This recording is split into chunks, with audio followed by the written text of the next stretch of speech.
In a world of constant chaos, where our emotions often seem to control us rather than the other way around, the ancient philosophy of Stoicism offers a beacon of clarity and calm. Born in the tumultuous times of ancient Greece and Rome, Stoicism isn't merely a philosophical concept to be studied. It's a practical approach to living that has endured for over 2,000 years. Among the great Stoic philosophers, Epictetus stands as perhaps the most resilient example of putting these principles into practice. Born a slave in Hierapolis around 50 CE, Epictetus knew suffering intimately. Yet through his understanding of Stoic principles, he not only endured his circumstances, but transcended them, eventually gaining his freedom and becoming one of history's most influential philosophers. His teachings, primarily captured in the Enchiridion or Handbook and the Discourses, offer us timeless wisdom on how to maintain tranquility regardless of external circumstances. The core of his philosophy can be distilled into a simple yet profound idea. It's not what happens to you, but how you respond to it that matters.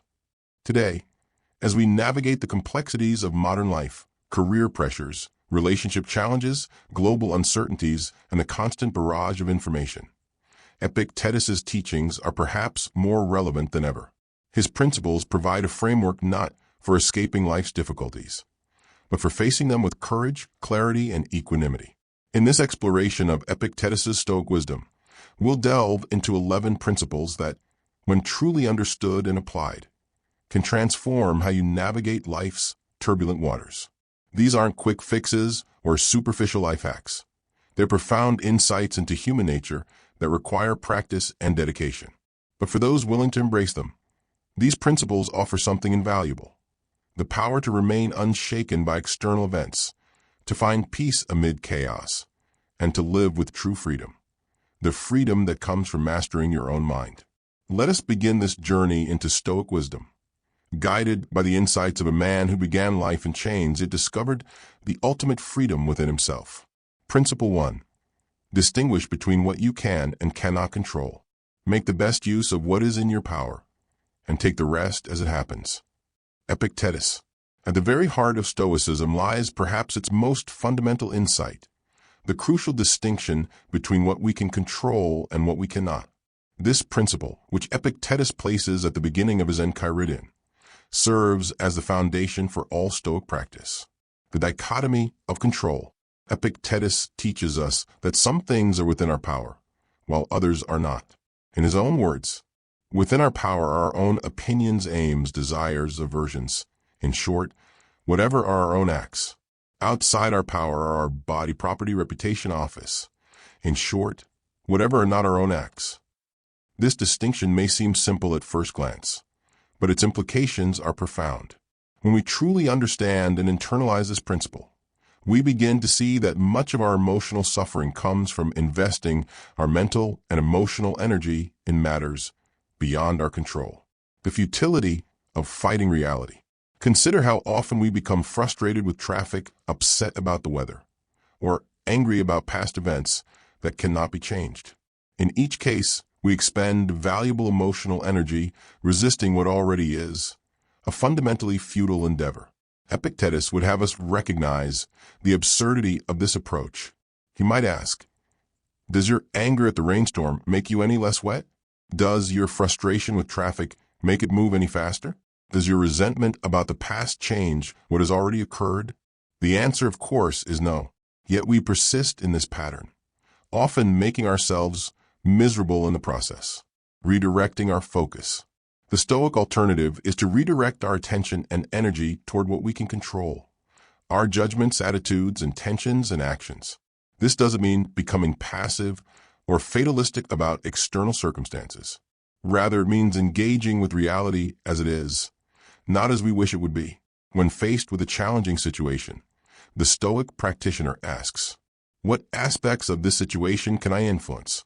What is beyond my control that I must accept? How can I best respond within the sphere of my own agency? Practical application. This principle can be applied to virtually any situation.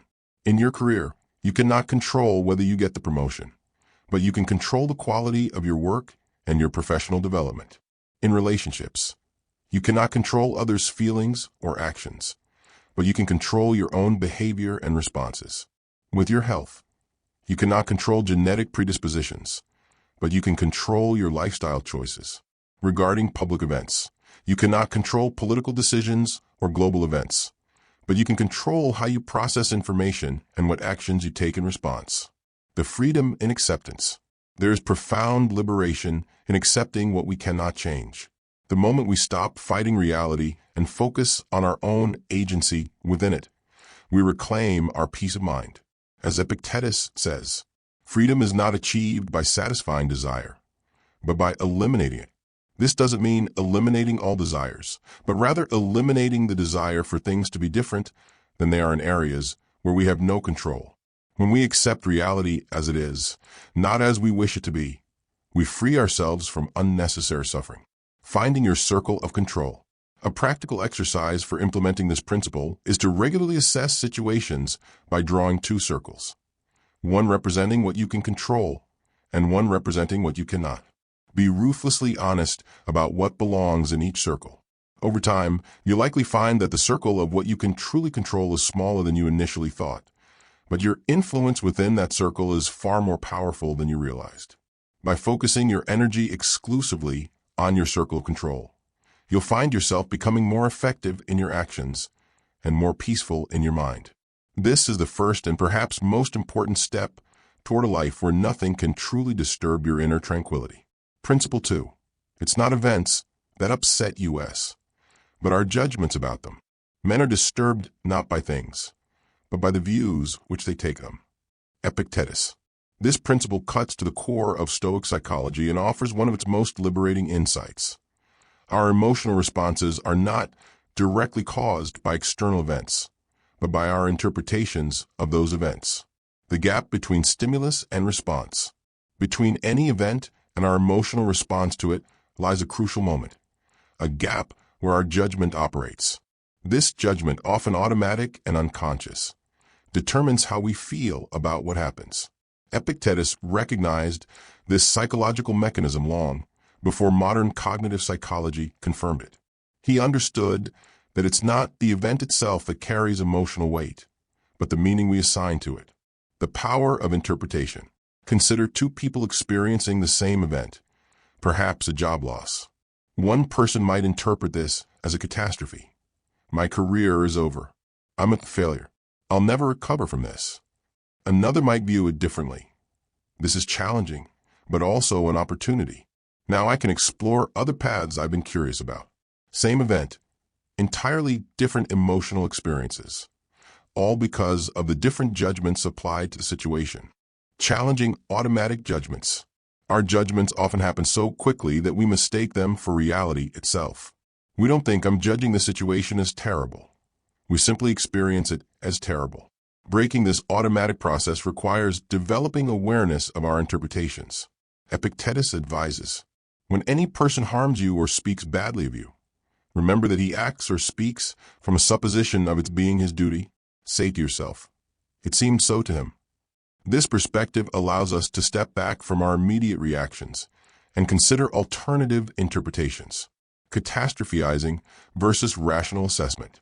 One common pattern of judgment that causes suffering is catastrophizing, assuming the worst possible outcome or interpretation. The Stoics advocated for a more measured approach. Ask yourself, is this really as bad as I'm making it out to be? Consider, what would a wise person think about this situation? Reflect, will this matter in a month, a year, 5 years? Reframing adversity. Stoicism is famous for its approach to adversity, viewing obstacles as opportunities. This isn't mere positive thinking. It's a deliberate reframing of our judgments about challenging situations. As Epictetus says, difficulties are things that show a person what they are. This perspective transforms adversity from something merely to be endured into something valuable, a chance to develop virtue, resilience, and self-knowledge. The practice of objective description. One practical technique for separating events from judgments is to practice describing situations in purely objective terms, stripped of all evaluation. For example, instead of thinking, my colleague disrespected me in that meeting, which contains a judgment, practice thinking, my colleague disagreed with my point and interrupted me while I was speaking, which sticks to observable facts. This creates space between the event and your reaction, allowing you to choose your response more deliberately. Freedom through discipline of judgment. Mastering this principle doesn't mean becoming emotionally detached or indifferent. Rather, it means gaining the freedom to choose how you respond to life's events. By recognizing that your judgments, not external events, determine your emotional state, you reclaim power over your inner experience. No person or circumstance can make you feel anything without your mind's participation in the process. This is one of Stoicism's most empowering insights. No matter what happens around you, the final authority on how you feel about it remains with you. Your judgments are yours to form, examine, and if necessary, reform. As you practice this principle, you'll find yourself less reactive to circumstances and more able to maintain your equanimity regardless of external events, a crucial step toward becoming truly unaffected by the chaos of the world. Principle 3. Focus on your character and actions, not on results. Make the best use of what is in your power, and take the rest as it happens. Epictetus. In our achievement-oriented society, we're constantly focused on outcomes. The promotion, the relationship status, the financial milestone, the recognition. Epictetus challenges this approach fundamentally, arguing that such a focus is not only misguided, but a recipe for perpetual dissatisfaction. The archer metaphor. Epictetus uses the metaphor of an archer to explain this principle. The target is not set up in order to be missed. So it is with the goal of our actions which we call good. Missing the mark is not the archer's aim, and neither does one's proper goal consist in missing the mark. In life, also, each of us has a proper target. So this is what we should be focusing on, and not on the outcome. The archer's responsibility is to aim well, to release the arrow skillfully, to maintain proper form. But once the arrow leaves the bow, many factors beyond control determine whether it hits the target. Wind, an unexpected movement, a flaw in the arrow itself, all can affect the outcome. Virtue as the only true good. For the Stoics, virtue, excellence of character, is the only true good. External outcomes, while preferred or dispreferred, are ultimately indifferent with respect to our moral worth and happiness. This means that success is redefined not by what happens, but by how we act. Did you act with courage? Did you maintain integrity? Did you exercise wisdom? Did you treat others justly? If so, then you have succeeded in what truly matters, regardless of the outcome. The peace of process orientation. When we focus exclusively on outcomes, which are not fully in our control, we set ourselves up for anxiety, disappointment, and a sense of helplessness. By contrast, focusing on our actions, which are within our control, creates a sustainable sense of purpose and satisfaction. Consider, too, entrepreneurs. The first measures success solely by whether her business becomes profitable within a year, an outcome influenced by countless factors beyond her control, from market conditions to competitors' decisions to economic shifts. The second measures success by whether she acts with diligence, creativity, and integrity each day, factors entirely within her control. The first entrepreneur will likely experience significant anxiety and may feel like a failure despite her best efforts if the goal isn't met.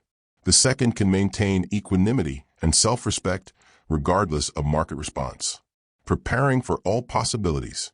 Epictetus advises us to set goals and work toward them diligently, but always with the caveat that the outcome is not ultimately in our hands. When you're going about any action, remind yourself what nature the action is. If you are going to bathe, picture to yourself the things which usually happen in the bath. Some people splash the water, some push. Some use abusive language, and others steal. Thus you will more safely go about this action if you say to yourself, I will now go bathe, and keep my own mind in a state conformable to nature. And in the same manner with regard to every other action. This premeditation keeps us from being shocked or destabilized when things don't go according to plan. The liberation of outcome independence. There is profound freedom in focusing on your actions rather than outcomes.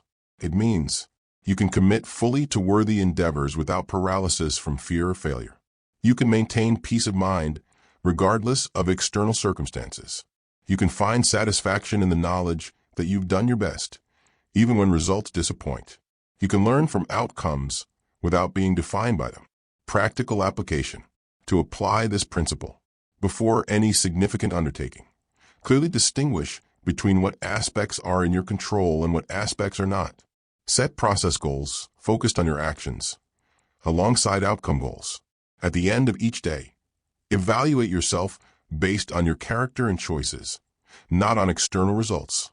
When outcomes disappoint, ask, did I act according to my values? What can I learn from this? When outcomes please, avoid becoming attached to success or crediting it entirely to yourself. As you practice this principle, you'll find yourself becoming more consistent in your efforts, more resilient in the face of setbacks, and more independent of external validation, all crucial components of a truly unshakable mind. Principle 4. Accept that change and impermanence are inevitable. Everything has two handles, one by which it may be borne, the other by which it cannot. Epictetus. One of the core insights of Stoicism is embracing the transient nature of all things. Epictetus recognized that much of human suffering stems from our resistance to the natural flow of change and our attachment to things we inevitably must lose. The natural order of change. In the Stoic worldview, change isn't just frequent. It's the fundamental nature of reality. Everything we experience is in flux. Our bodies age and transform. Our relationships evolve or end. Our possessions deteriorate. Our circumstances shift. Our loved ones come and go. Yet despite witnessing this pattern repeatedly throughout our lives, we often act shocked and outraged when change affects something we value. Borrowing what the universe lends. Epictetus suggests a powerful mental shift. Never say about anything, I have lost it, but instead, I've given it back. Did your child die? It was given back. Did your wife die? She was given back. What difference does it make to you who the giver assigns to take back what he gave? This is not callousness, but clarity. The Stoic recognizes that we never truly possess anything permanently. We are merely temporary stewards of whatever we have, whether possessions, relationships, or even our own bodies. Memento mori. Remember death. The Stoics practice memento mori, the contemplation of death, not to be morbid, but to enhance their appreciation of life and maintain perspective. Epictetus advises, keep before your eyes day by day death and exile and everything that seems terrible, but most of all death. And then you'll never have any abject thought, nor will you crave anything beyond measure. By remembering the temporary nature of everything, including our own lives, we are freed from excessive attachment and can engage more fully with what matters now. Change as opportunity. While change often involves loss, the Stoic perspective sees it equally as opportunity. Is the cucumber bitter? Put down. Are there briars in the path? Turn aside. That is enough. Do not go on to say, why were such things made in the world? Rather than resisting inevitable change or demanding explanations for why things must change, the Stoic adapts and looks for the opportunity within the new situation. Practical approaches to impermanence. 1. Practice negative visualization. Regularly imagine losing the things you value, not to become pessimistic, but to reduce the shock when changes actually occur. Increase gratitude for what you currently have. Prepare mentally for various possibilities. 2. Use impermanence as motivation. Knowing that time is limited can sharpen your focus on what truly matters. Ask yourself, if I knew I had only 1 year left with this person, how would I treat them? If I understood this opportunity is temporary, how would I approach it? 3. Develop adaptability through small changes. Intentionally vary your routines and preferences to build your change muscles. Take different routes to familiar destinations. Occasionally abstain from comforts you usually enjoy. Try new experiences that push you out of your comfort zone. Find the constant amid change. While circumstances change, the Stoic focuses on what remains constant: your ability to maintain virtue, your capacity for reasoned choice, your opportunity to act according to nature, the freedom of acceptance. There is tremendous freedom in truly accepting impermanence. When we no longer expect permanence from an impermanent world, we reduce disappointment and shock, increase appreciation for what we currently have. free ourselves from the anxiety of trying to control the uncontrollable, live more fully in the present moment. As Epictetus says, demand not that events should happen as you wish, but wish them to happen as they do happen, and you will go on well. This is not resignation or passivity, but rather alignment with reality as it truly is, ever-changing, flowing, and impermanent. By making peace with this fundamental aspect of existence, you remove one of the primary sources of suffering and create space for genuine tranquility regardless of external circumstances. Principle 5. Practice voluntary discomfort. It is difficulties that show what men are. Epictetus.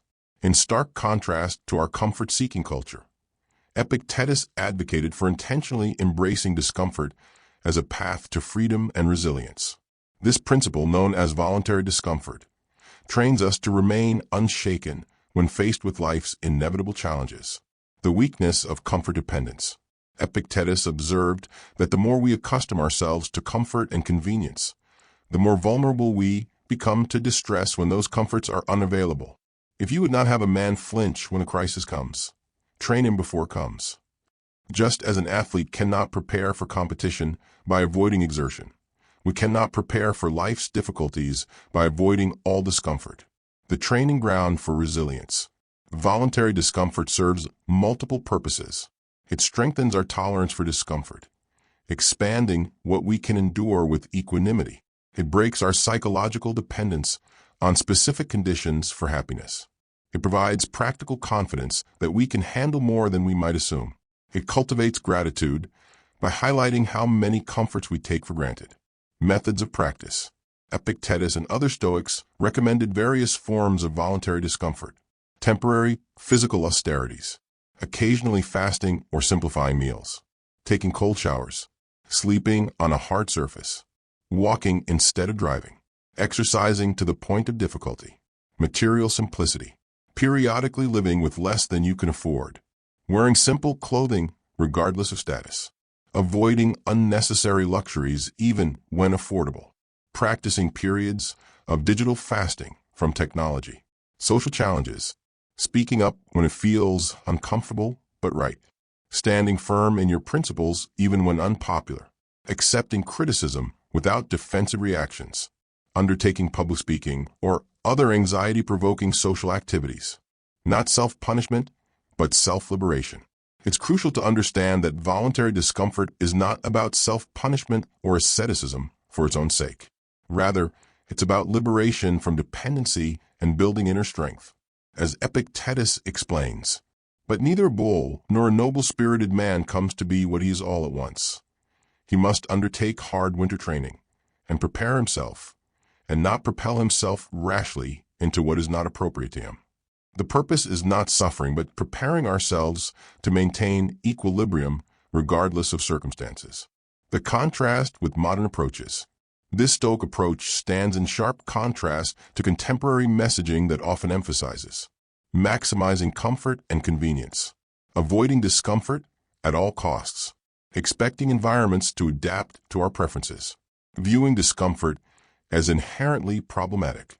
The Stoic sees this modern approach as creating psychological fragility rather than strength. Graduated challenge. Epictetus advocated for progressive training, starting with manageable challenges and gradually increasing difficulty. Practice yourself for heaven's sake in little things, and thence proceed to greater. This might mean beginning with minor inconveniences, skipping a meal, taking a cold shower, before attempting more significant challenges, speaking in public, tackling fear. The ultimate freedom. The ultimate aim of voluntary discomfort is freedom. Freedom from being controlled by external circumstances. The man who is proud of things that are not in his power, who depends on things that can be bestowed by chance or taken away by a tyrant. How can such a person be invariable, firm, and dignified?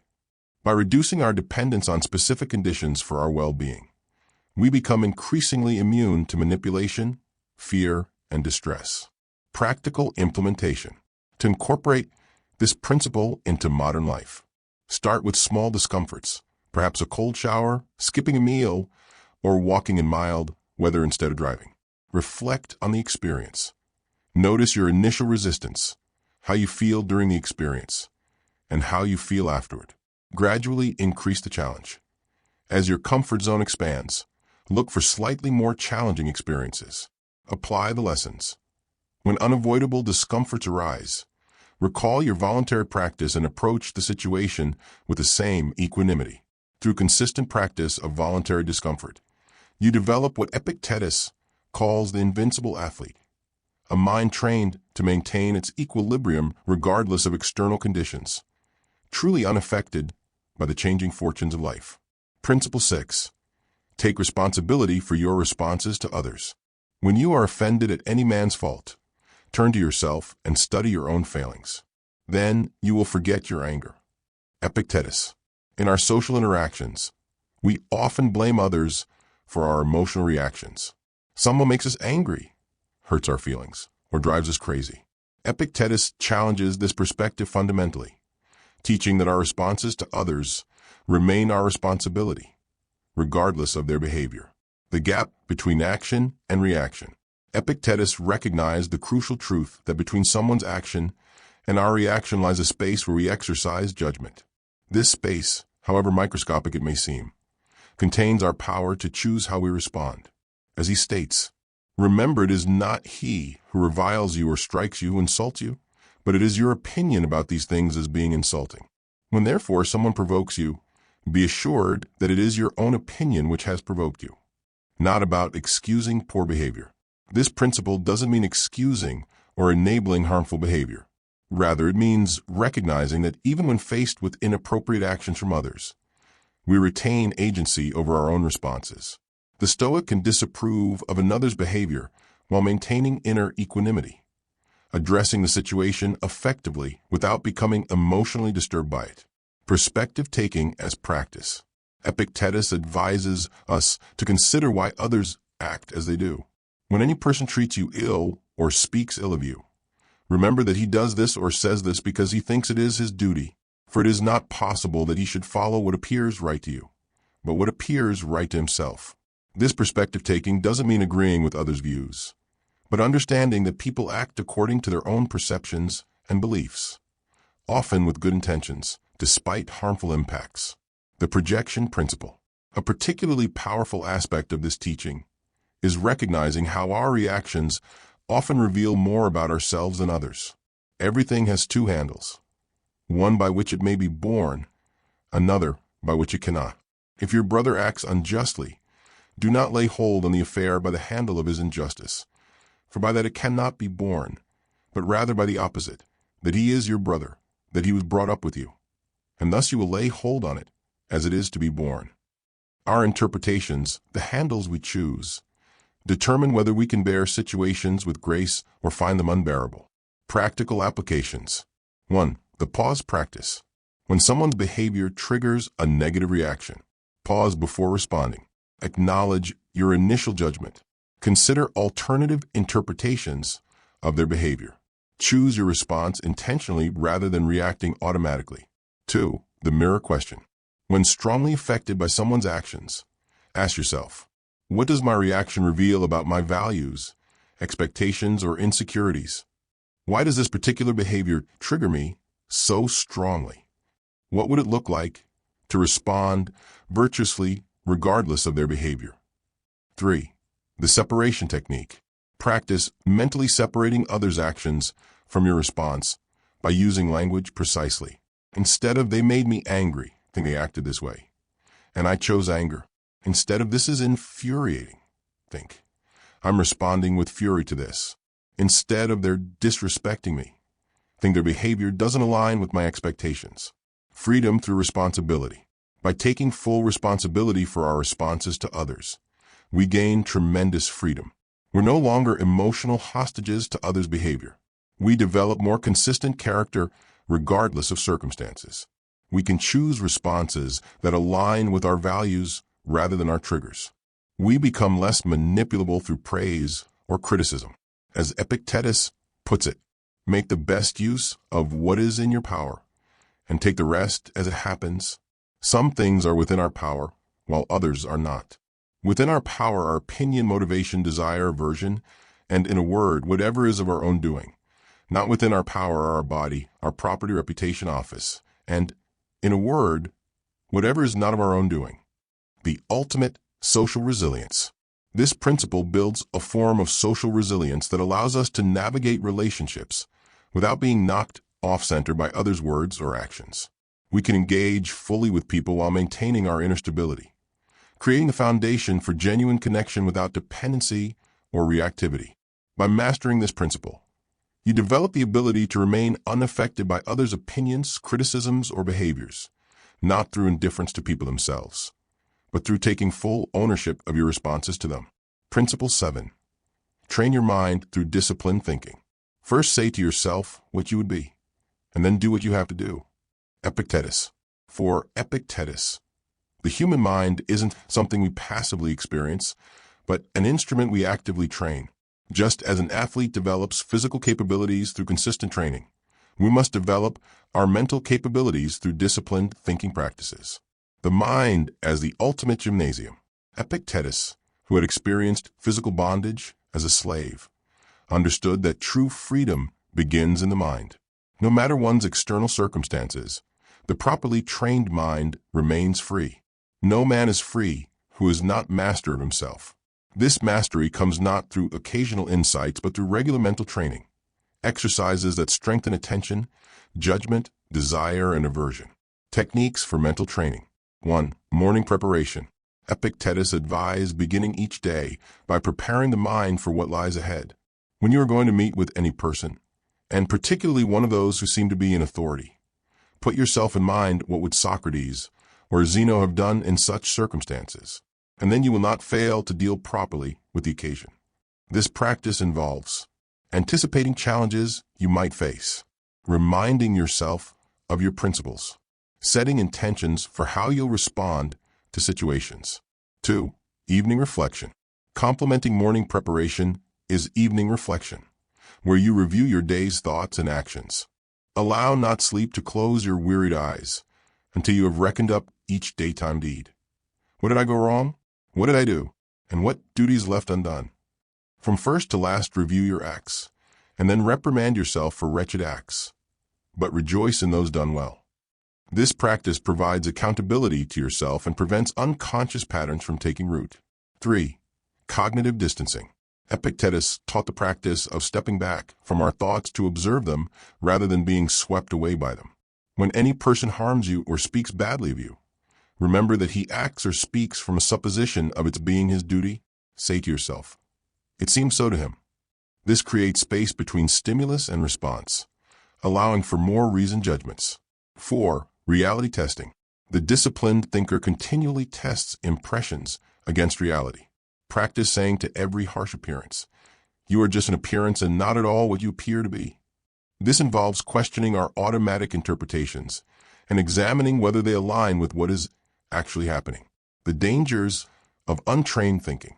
Epictetus warns of the consequences of leaving the mind untrained.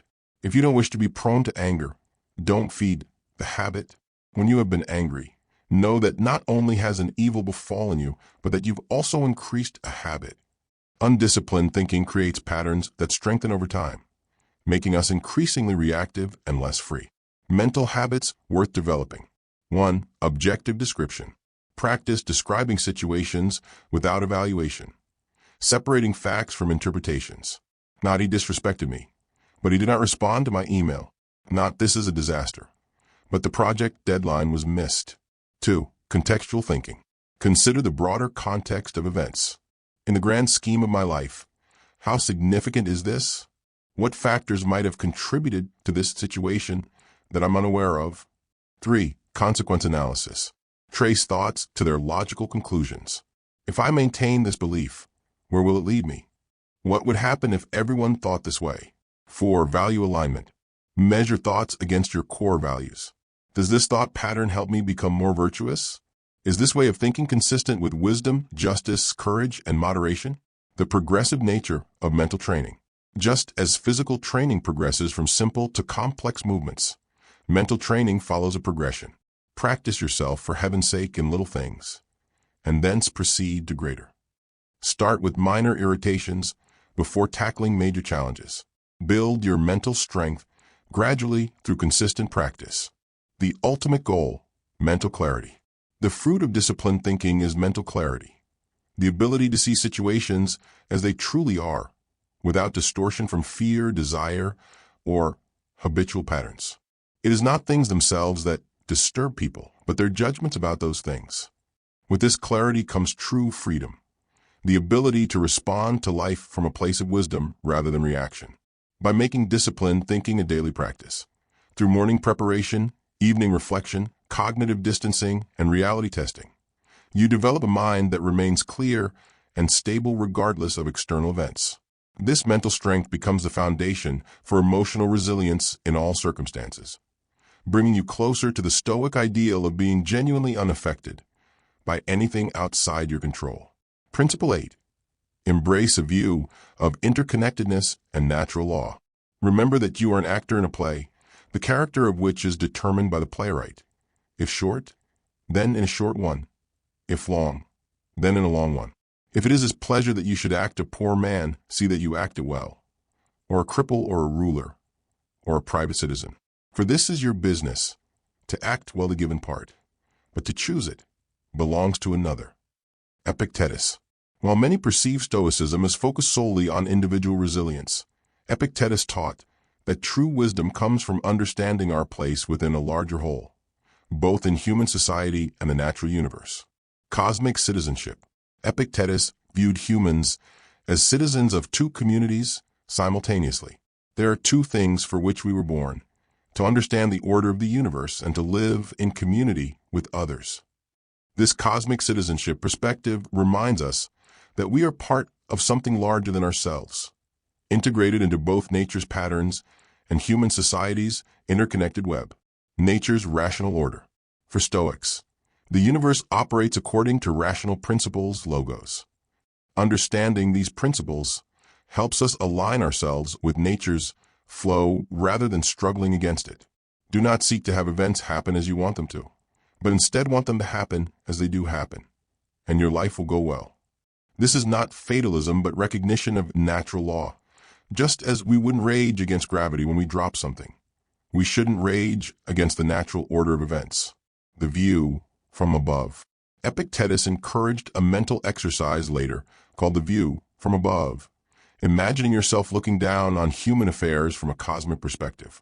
When you find your little boat beginning to founder under the stormy seas of life's adversities, remember to look up to the stars.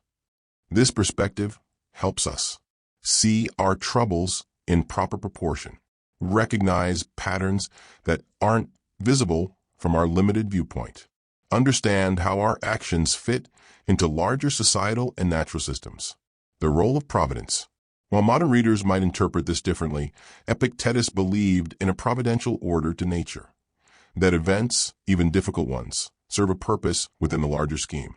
As the target is not set up for the sake of missing it, so neither does the nature of evil exist in the world. This perspective allowed him to approach difficulties with the question, how is this serving my growth, rather than, why is this happening to me? Social interconnectedness. Beyond cosmic order. Epictetus emphasized our fundamental interconnection with other humans.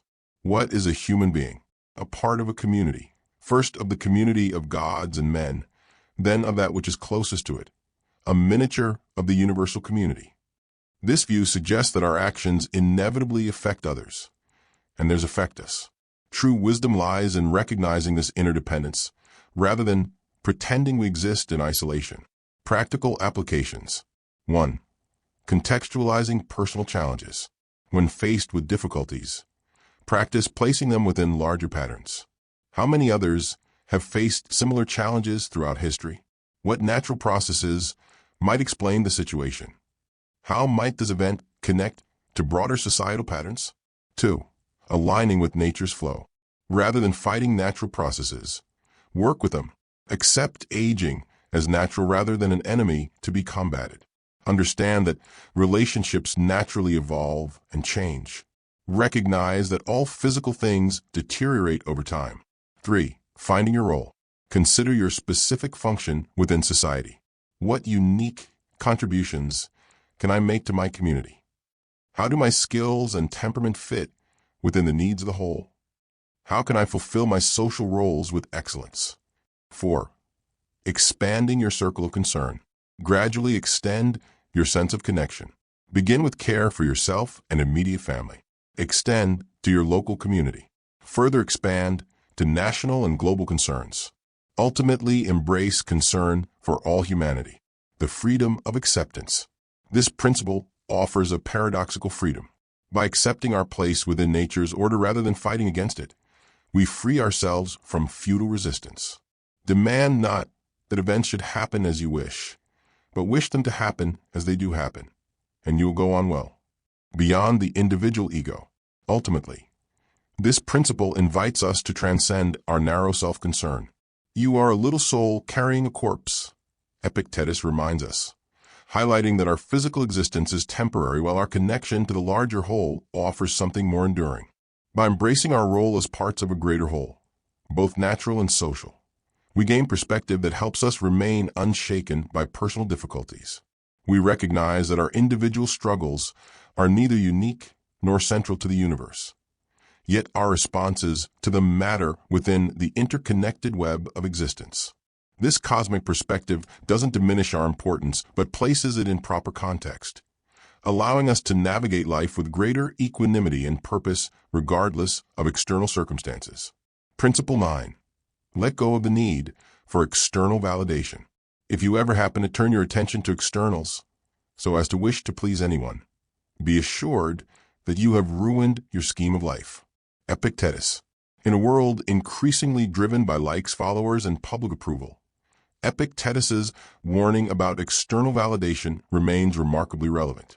For the Stoic philosopher, freedom from the need for others' approval represents one of the most important forms of liberation. The trap of external validation. Epictetus recognized that seeking validation from others places our well-being in factors completely outside our control. If a person gave your body to any stranger he met on his way, you would certainly be angry. And you feel no shame in handing over your own mind to be confused and mystified by anyone who happens to verbally attack you. When we base our self-worth on others' opinions, we surrender our peace of mind to their judgments. Judgments often made with incomplete information, different values, or their own insecurities. The only audience that matters. For Epictetus, there's ultimately only one opinion that should truly matter to us: our own reasoned assessment of our character and actions. Make it your study then to confront every harsh impression with the words, "You are but an impression, and not at all what you seem to be." Then test it by those rules that you possess. And first by this, the chief test of all. Is it concerned with what is in our power or with what is not in our power? And if it is concerned with what is not in our power, be ready to reply, "It is nothing to me." This inward focus liberates us from the exhausting task of managing others' perceptions, a task that is ultimately impossible to accomplish fully. The nature of public opinion. Epictetus understood the fickle nature of public approval. Remember that it is not he who reviles you or strikes you, who insults you, but it is your opinion about these things as being insulting. When therefore someone provokes you, be assured that it is your own opinion which has provoked you. Public opinion shifts constantly based on changing contexts, information, and social dynamics. Building our sense of self on such an unstable foundation guarantees eventual disappointment. Authentic versus people-pleasing behavior. This principle doesn't advocate disregarding others entirely. Rather, it distinguishes between authentic concern for others and anxiety-driven people-pleasing. Authentic behavior comes from our values and character. People-pleasing behavior comes from fear of disapproval or desire for praise. As Epictetus puts it, whoever then wishes to be free, let him neither wish for anything nor avoid anything that depends on others. Otherwise, he is bound to be a slave. The freedom of self-approval. There is immense liberation in letting go of others' validation. Energy previously spent managing impressions can be directed toward genuine growth. Decisions can be made based on principle rather than popularity. Creativity can flow without fear of criticism. Relationships become more authentic as pretense falls away. Practical steps toward inner validation. 1. Identify validation-seeking behaviors. Begin by noticing patterns of seeking external approval. Do you check frequently for reactions to your social media posts? Do you adjust your opinions based on who's in the room? Do you feel deflated by criticism even when it's unfounded? Do you hesitate to express views that might be unpopular? 2. Establish internal standards. Develop clear personal standards for evaluating your own actions. What virtues do you most value? What does success mean according to your deepest values? What would make you proud of yourself even if no one else knew? 3. Practice indifference to opinions. Start with minor matters, gradually building tolerance for disapproval. Express an unpopular but reasoned view in a low-stakes situation. Make a principled choice without explaining or justifying it to others. Receive criticism without feeling compelled to defend yourself. Accomplish something meaningful and tell no one about it. 4. Distinguish between feedback and validation. Learn to use others' perspectives as information without making them the arbiters of your worth. Ask, is there something useful I can learn from this perspective? Consider, does this feedback align with my values and goals? Remember, I can integrate useful feedback while maintaining my own standards. Living by your own light. Epictetus himself modeled this principle throughout his life, rising from slavery to become one of history's most influential philosophers. He never sought fame or status. He taught that true freedom comes from within. The essence of philosophy is that a man should so live that his happiness shall depend as little as possible on external things. Since neither the past nor the future is actually in our possession, focusing on the present becomes not just a spiritual practice, but a logical response to the reality of mortality. Quality over quantity. Epictetus emphasized that a life's value lies not in its length, but in its virtue. It is not death that a man should fear, but rather he should fear never beginning to live according to nature. A brief life lived with virtue, purpose, and presence is far more valuable than a long life spent in distraction, vice, or meaningless pursuits. Practical applications. 1. The mortality meditation. Regularly set aside time to contemplate your finitude. Acknowledge that your life has a definite end. Recognize that the timing of this end is uncertain. Consider what this means for how you're spending your days. 2. The legacy question. Ask yourself, if I died unexpectedly tomorrow, what would I regret not having said, done, or become? What do I want my life to have stood for? What matters so much that it would retain value even in my last moments? 3. The daily priorities filter. Use mortality awareness to filter daily decisions. Is this worth a portion of my finite life? Would this matter to me on my deathbed? Is this aligned with what I want my life to represent? 4. The appreciation practice. Let mortality enhance your appreciation. Notice the preciousness of ordinary experiences. Recognize that each interaction with loved ones is finite. Approach daily activities with the awareness that you won't do them infinitely. Freedom through acceptance. By accepting rather than denying mortality, we gain remarkable freedom. Freedom from wasting time on trivialities. Freedom from postponing what truly matters. Freedom from the tyranny of endless distraction. Freedom to be fully present in our finite experiences. As Epictetus reminds us, I cannot escape death, but at least I can escape the fear of it. The ultimate perspective. Death provides the ultimate context for all our concerns. When viewed against the backdrop of our mortality, petty conflicts lose their power to disturb us. Material pursuits reveal their limited value. Authentic connections show their true importance. Virtuous character emerges as our most enduring legacy. This perspective doesn't diminish life, but enriches it. By acknowledging our mortality, we gain the clarity to focus on what truly matters, becoming present, purposeful, and undistractable in the time we have. As you integrate this final principle, you develop perhaps the most powerful immunity of all. Immunity to the fear that keeps most people from living fully. By making peace with your mortality, you free yourself to live with such presence and purpose that nothing can truly affect your inner tranquility. You gain the freedom to focus on what matters most, living according to virtue in the present moment, regardless of external circumstances. Conclusion. integrating the principles into daily life. The 11 principles we've explored aren't merely philosophical concepts to be understood intellectually. They're practical tools for transforming how we navigate life's challenges. Drawing from Epictetus's own words, let's consider how these principles work together as an integrated system for developing unshakable tranquility. The progressive nature of practice. Epictetus understood that philosophical transformation doesn't happen overnight. Practice yourself for heaven's sake in little things, and thence proceed to greater. Begin with applying these principles to minor irritations and inconveniences before tackling life's major challenges. Like physical training, mental resilience develops gradually through consistent practice. From knowledge to habit. Merely knowing these principles isn't enough. They must become habitual ways of responding. What would have become of Hercules, do you think, if there had been no lion, hydra, stag, or boar, and no savage criminals to rid the world of? What would he have done in the absence of such challenges?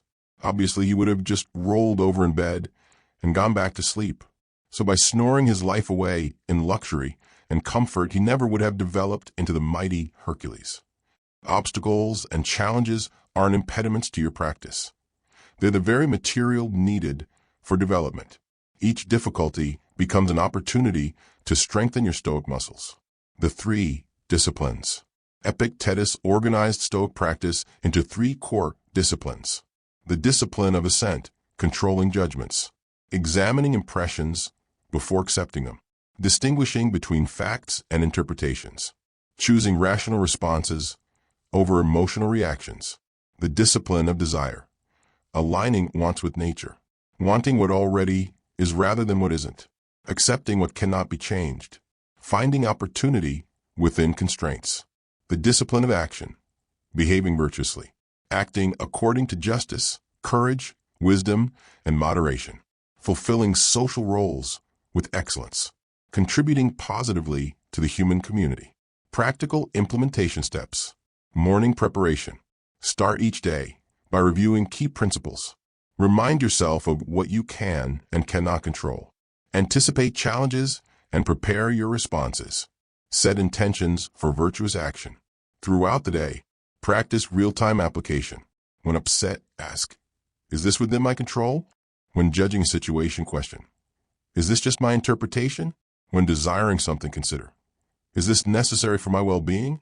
When facing difficulty, reflect, how is this an opportunity? Evening review. End each day with reflection. Where did I succeed in applying these principles? Where did I fall short? What can I learn for tomorrow? The ultimate goal, inner freedom. Epictetus, who had known physical slavery, understood that true freedom is internal. No man is free who is not master of himself. By mastering these principles, you develop freedom from external circumstances, others' opinions, your own destructive patterns, unnecessary desires, the fear of what might happen, the invincible spirit. The result of this philosophy isn't emotional detachment, but invincible character, a mind that remains stable and virtuous regardless of external conditions. Make the best use of what is in your power, and take the rest as it happens. Some things are up to us, and some things are not up to us. This is the essence of Stoicism, not that we control everything, but that we fully exercise our control where we have it, over our judgments, desires, and actions. A lifelong journey. Epictetus acknowledged that perfect application of these principles is an ongoing journey, not a destination. If you want to improve, be content to be thought foolish and stupid with regard to external things. Don't wish to be thought to know anything. And even if you appear to be somebody important to others, distrust yourself. The Stoic path requires humility, a recognition that we are all works in progress. Constantly practicing these principles with the understanding that perfection is an aim rather than an achievement. The promise of practice. For those willing to commit to this philosophical path, Epictetus offers this promise. Freedom is secured not by the fulfilling of men's desires, but by the removal of desire. Through consistent practice of these 11 principles, you can develop a mind that remains calm in chaos, focused amid distraction, content amid scarcity, and virtuous amid temptation. You become truly unaffected by external events, not because you are disconnected from life, but because you are so deeply connected to what truly matters. Your character, your choices, and your capacity to respond to life with wisdom. In Epictetus's words, make it your study then to confront every harsh impression with the words, "You are but an impression, and not at all what you seem to be." Then test it by those rules which you possess.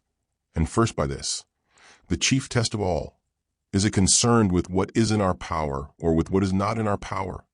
And if it is concerned with what is not in our power, be ready to reply, "It is nothing to me." This is the essence of Stoic freedom. The freedom to choose your response in any situation, to focus on what you can control, and to find tranquility not by controlling the world, but by mastering yourself. Practical exercises for daily implementation. To help you implement these Stoic principles in daily life, here are practical exercises drawn from Epictetus' teachings. Consider incorporating one exercise each day for the next 2 weeks to begin building your Stoic practice. 1. The morning preparation. Upon waking, spend 5 to 10 minutes preparing your mind for the day. Review the distinction between what you can and cannot control. Anticipate potential challenges and visualize responding virtuously. Set intentions for how you'll practice Stoic principles throughout the day. From Epictetus. Every day and night keep thoughts like these at hand. Write them. Read them aloud. Talk to yourself and others about them. 2. The dichotomy of control analysis. For an existing challenge you're facing, draw 2 circles on paper labeled "in my control" and "not in my control." List all aspects of the situation in the appropriate circle. Create a plan that focuses exclusively on elements in the "in my control" circle. From Epictetus. Some things are within our power, while others are not. Within our power are opinion, motivation, desire, aversion, and in a word, whatever is of our own doing. Not within our power are our body, our property, reputation, office, and in a word, whatever is not of our own doing. 3. Cognitive distancing practice. When upset by something during the day, pause before reacting. Label your thoughts as just impressions or just interpretations. Describe the situation in purely objective terms, without evaluation. Choose your response based on this more objective view. From Epictetus. When any person harms you or speaks badly of you, remember that he acts or speaks from supposition of its being his duty. Say to yourself, "It seems so to him." For voluntary discomfort exercise, deliberately practice mild discomfort. Take a cold shower. Skip a meal, if medically appropriate. Sleep on a firmer surface than usual. Exercise to the point of significant effort. Wear plain clothing regardless of status. From Epictetus. But neither a bull nor a noble-spirited man comes to be what he is all at once. He must undertake hard winter training and prepare himself. 5. Process over outcomes focus. For an important project or goal, define what success looks like in terms of your actions, not results. Establish process goals completely within your control. At day's end, evaluate yourself solely on these process measures. Remind yourself that the outcome, whatever it may be, will provide valuable information. From Epictetus. The archer's goal is to shoot straight, not to hit the target. 6. Premeditation of adversity. Before an important event, imagine specific challenges that might arise. Visualize yourself responding to these challenges with Stoic principles. Remind yourself that the purpose is not to worry, but to prepare. From Epictetus. When you're going to undertake any action, remind yourself what kind of action it is. If you're going to bathe, remind yourself what happens in a bathhouse. There are people who splash others, people who jostle and are rude. And you will undertake the action more securely if from the start you say, "I want to bathe, and I want to keep my moral purpose in harmony with nature." 7. Evening reflection. Before sleep, review your day. Where did you apply Stoic principles effectively? Where did you fall short? What specific improvements can you make tomorrow? Express gratitude for opportunities to practice. From Epictetus. Allow not sleep to close your wearied eyes until you have reckoned up each daytime deed. 8. View from above meditation. Spend 5 to 10 minutes in this perspective-expanding meditation. Imagine yourself rising above your current location. See your concerns from increasingly distant perspectives. Consider your place in human history and in the cosmos. Return to your current situation with this expanded perspective. From Epictetus, when you have recourse to divination, remember that you do not know how it will turn out, but that you are coming to learn it from a diviner. Yet you come knowing already in what consists the nature of good and evil, as you would not have recourse to the Pythian priestess if you did not know the difference. 9. Role examination. Consider your social roles, e.g., parent, professional, citizen, friend. What virtues are required to excel in each role? How can you better fulfill these roles regardless of recognition? How would the ideal Stoic perform these functions? From Epictetus. Remember that you are an actor in a play, the character of which is determined by the playwright. 10. Negative visualization. For 5 minutes, contemplatively imagine the loss of a possession you value, a relationship becoming distant, a capability you currently enjoy being diminished. Use these reflections not to create anxiety, but to renew gratitude. From Epictetus. When you are delighted with anything, be delighted as with a thing which is not one of those which cannot be taken away. 11. Desire inventory. Make a list of current desires. Then for each, ask, is this within my control? Ask, is this necessary for my well-being? Ask, what would happen if I didn't get this? Consider, what do I already have that serves a similar purpose? From Epictetus. Wealth consists not in having great possessions, but in having few wants. 12. Memento mori reflection. Spend 5 minutes contemplating your mortality. Acknowledge that your time is finite. Consider what truly matters in light of this finite nature. Ask what deserves your attention today given this perspective. Use this awareness to prioritize your actions. From Epictetus. Keep death and exile daily before your eyes, with all else that men deem terrible, but most of all death. And then you will never think a mean thought, nor will you desire anything beyond measure. 13. Character over reputation focus. When concerned about others' opinions, ask, would I rather be a good person or just appear to be one? Remind yourself, others' opinions are outside my control. Refocus on acting according to virtue, regardless of recognition. From Epictetus. If you ever happen to turn your attention to externals, so as to wish to please anyone, be assured that you have ruined your scheme of life. 14. Present moment awareness. Practice bringing full attention to the present. During routine activities, eating, walking, conversing. Notice when your mind wanders. Gently return focus to the present experience. Remind yourself that the present moment is the only one you truly possess. From Epictetus. Do not act as if you were going to live 10,000 years. Death hangs over you. While you live, while it is in your power, be good. A final word from Epictetus. As we conclude this exploration of Stoic principles, let us return to the words of Epictetus himself, a man who rose from slavery to become one of history's most influential teachers of wisdom. Make it your study, then, to confront every harsh impression with the words, you are but an impression, and not at all what you seem to be. Then test it by those rules which you possess. And first by this, the chief test of all, is it concerned with what is in our power or with what is not in our power? And if it is concerned with what is not in our power, be ready to reply, it is nothing to me. In this simple guidance lies the essence of Stoic freedom, the freedom that comes not from controlling the world around you, but from mastering your responses to it. By practicing these principles consistently, you develop what Epictetus would call the invincible athlete of the mind, a person who remains unshaken regardless of external circumstances. This is not a philosophy of emotional detachment, but of profound engagement with what truly matters. It offers not an escape from life's difficulties, but a way to meet them with clarity, courage, and equanimity. It provides not a shield against life's experiences, but a framework for responding to them with wisdom. May these principles serve you well on your journey toward inner freedom, toward becoming a person whom truly nothing can affect. He is free who lives as he wills, who is subject neither to compulsion, nor hindrance, nor force, whose movements are unhampered, whose desires attain their purpose, and who does not fall into what he would avoid. Epictetus.